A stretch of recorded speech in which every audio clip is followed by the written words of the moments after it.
Hi everyone, I'm Isaac Vega, and this is my game Ashes that we'll be showing here at GenCon today.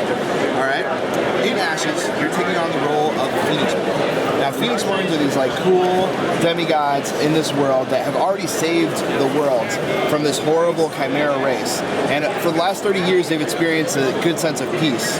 But now there's this prophecy that's arisen where they have to take each other on and kill each other in order to become the one true Phoenix god. So it's very Highlander style. They're all trying to take each other on and get each other killed. And you're taking on the role of one of these Phoenixborns and fighting against each other in order to collect the other Phoenixborn's ashes. Now, what's cool about this game, it's a dueling card game, very much in the same vein as Magic the Gathering, Netrunner.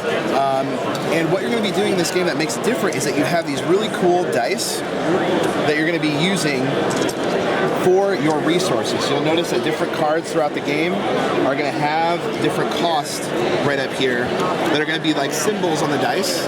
You also have a symbol that's going to represent your main action and some symbols that represent your side action. So that's what's going on in the game. You're going to be able to bring out different things there. Now what's cool about this game is that you actually get to select 5 cards to put in your starting hands at the beginning of the game. Yep, from the whole deck. So you select 5 cards, to shuffle up your deck. Yep, you can only have 1 copy of each. So make sure you don't have duplicates. Just take random now if you don't know. Ah, that's final try. Perfect. Alright. So you put these in your hands. And then how the game starts, you're going to roll your dice. You're going to put them in your active dice pool, okay? So you roll all of your dice, and these are your results that you have during the turn. How the game starts off is that you have these symbols right here. These are the common magic. Whoever rolled the most is going to start off as the first player. So you rolled 5. You're going to start off as the first player. And you go ahead and get to take the first turn. Now every turn is going to consist of a main action and a side action. This symbol right here represents a main action. So most of the cards that you play are going to be a main action cost. So normally something that you'd like to do in the beginning of the game is probably play something that lets you bring out a unit. So playing that card would be great right now. Like this. Yep. Summon 3-eyed owl. Yep. So you're going to go ahead and place that on your spell board.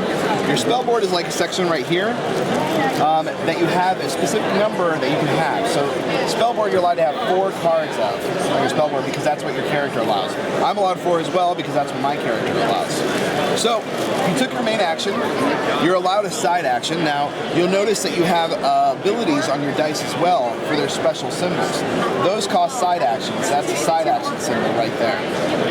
Okay, that you can do in your turn.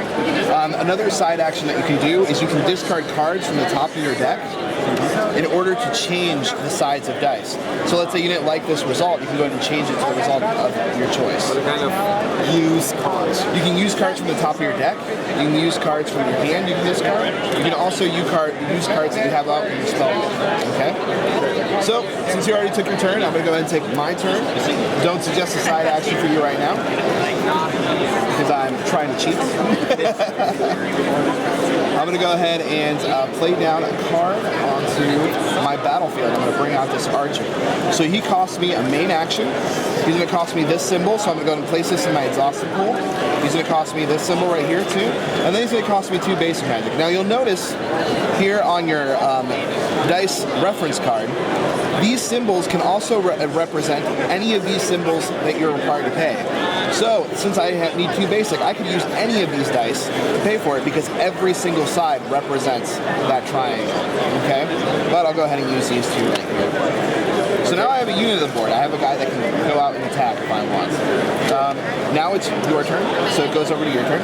Now you notice that you can spend a main action to activate this card. So you can go ahead and bring out a unit from your conjuration pile. I suggest you do that. Yeah, there's a 3-eyed owl, okay. So I search for it, right? Yep, you go ahead and search your conjuration pile, you bring out a 3-eyed owl, you bring it out onto your battlefield, you notice that you have a battlefield limit as well. Okay. It's going to exhaust the spell So it has this symbol on here. That means it's going to place on that. That means you can't use a spell again this round. Okay? You're going to be able to use spells over and over again throughout the game. So you're always going to be able to have access to that spell as the game continues. But you can only use it once per round, once it's exhausted. But there are different cards in the game that allow you to remove exhaustion and change things up, and also cards in the game that allow you to play multiple exhaustion tokens. You can only remove one exhaustion token at the end of each round, so things can be exhausted for multiple rounds as things go off. Okay, so that was your turn as far as an action. You'll also notice that your character has an ability that is a side action as well. I suggest using that right now because it's actually pretty good. Yeah, you may draw one card. Yep. From the deck? Yep, so it's going to cost you a side action. It's going to exhaust this ability. Okay. It's going to cost you 1 heart. So you're going to move the card over. Yes. And now because you did that, you're going to lose. This also cost you 1 heart earlier, so you're going to move that over. Pay for this, yes. Right. Okay, so and then I draw just the top. You draw a card, and it also forces me to discard. Now, Saria focuses on decking people out. When you run out of cards, at the beginning of each round, we're going to draw back up to 5 cards. For each card that you can't draw, I take a damage. So eventually, this is going to put a timer on the game. Saria focuses on trying to take advantage of that timer. Jess is all about, come at me, I'm going to take out your units, I'm going to go ahead and do damage to you behind the scenes. Go ahead and attack my units because they're going to go ahead and love the damage that you're giving them and then do damage back to you. So they all have very interesting decks. There's 6 different decks in the game. If you order through our website, you're going to be able to get the 7th character, which is our promo. And that's pretty much the gist of the game. We go back and forth from round to round. When we run out of things to do during our turn, we run out of dice, the round ends, we'll remove 1 exhaustion token from each card that we have in play. Any units that have a recovery value, if they would have taken wounds throughout the game, they would recover that much at the end of the game, at the end of the round. Okay? And how do I attack? Is this also an action? Yeah, an action to attack.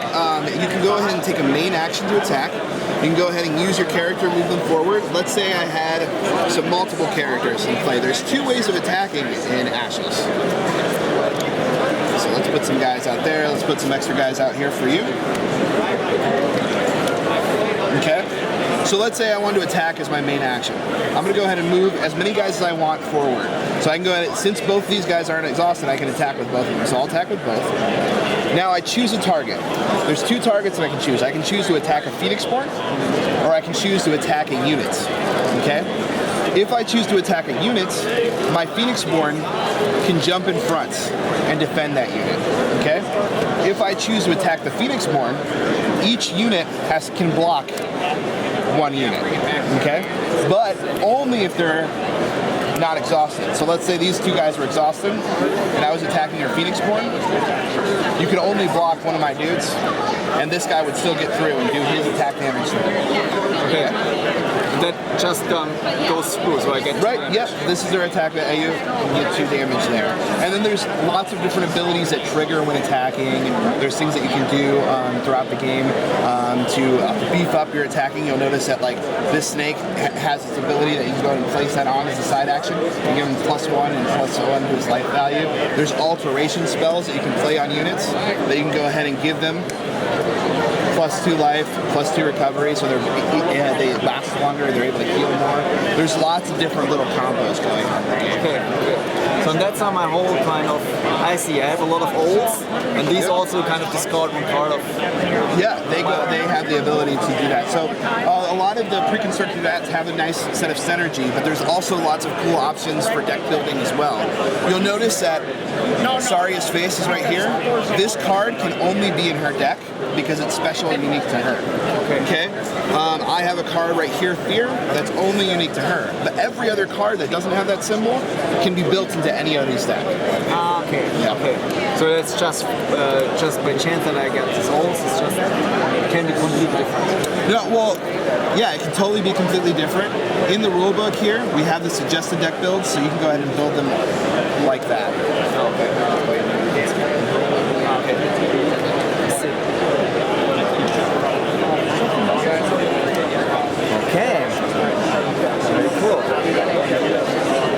Talk about focusing the spells. Well, you kind Oh yeah. Focus. There's also another cool mechanic in the game. You'll notice that there's some cards that get more powerful as you focus. I believe you have some. Talk about the thing that you don't have the card for. Let's see. Hey, who is that heckler that keeps interrupting? Gee, the people that they let in these days. All right. I don't have any of these two decks, but there are some of these decks.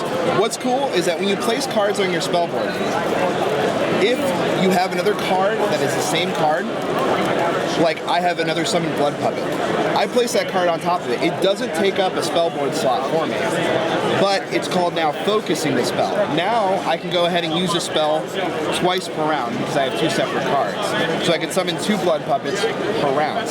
What's cool too is that some of these spells have focusing abilities that you can use throughout the game that make the spells more powerful as more and more copies of the spells come out. Okay. So I'm kind of learn to spell right more. So exactly, you're getting better, even better and better at the magic, and it also creates a sense of continuous building up and having more and more options throughout the game as the game continues. And how long is one game? It takes about 15 to 30 minutes per player. It plays 2 to 4 players. Learning the game might take a little bit longer because there's lots of cards to get used to. But once you get into it, most games can last 20 to 30 minutes between 2 players, and fairly quickly once you understand what the cards are. And you would say it's a difference to play 2 players or like in 4-player mode? Yeah, it does have a difference. I highly suggest learning the game as a 2-player game, and then trying out the 3 or 4-player version of the game because you're battling multiple people at the same time. And there's also a draft variant within the game, so you can go ahead and draft your own decks and then play against each other as well. So all of that is labeled in the rulebook that you guys can go and find out over there. All right. Thank you very much. All right. Thank you, cameras. Contest of the cameras. Thank you again. No problem, guys. Thank you.